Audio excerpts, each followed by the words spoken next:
Ja, tak for det. Fra en sommerlejr, så skal vi til en anden, men det er altså en ganske anden slags, som I kan se. Det her, det er Improcamp i Fredericia.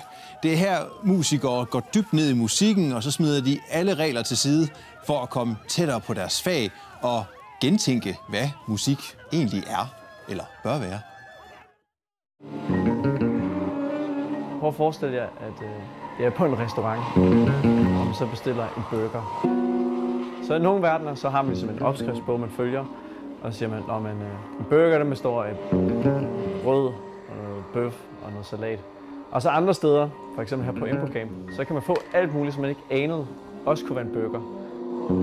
Improvisationsmusik er at ligesom udtrykke sig frit ud fra det, man oplever endnu. Vi finder ligesom på musikken undervejs. Og sørger for, at det hele handler om essensen og ikke formen. På Improcamp i Fredericia er alle hæmninger lagt langt væk. Jeg synes, det er sådan en fantastisk oplevelse. Ligesom springe med hovedet først ned i sådan en musikalsk suppe.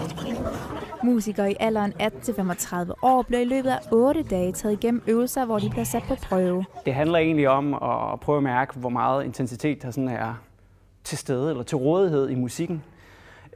Og hvor meget man rent faktisk kan give hinanden som medspillere. Hvert år bliver der inviteret instruktører fra hele verden til at undervise. Any volunteers? Og de intense øvelser skaber ro blandt deltagerne. For mig er det ligesom at komme ud fra den her meget strukturerede verden, og så ind og få renset ørerne og åbnet ørerne for, hvordan musik også kan lyde.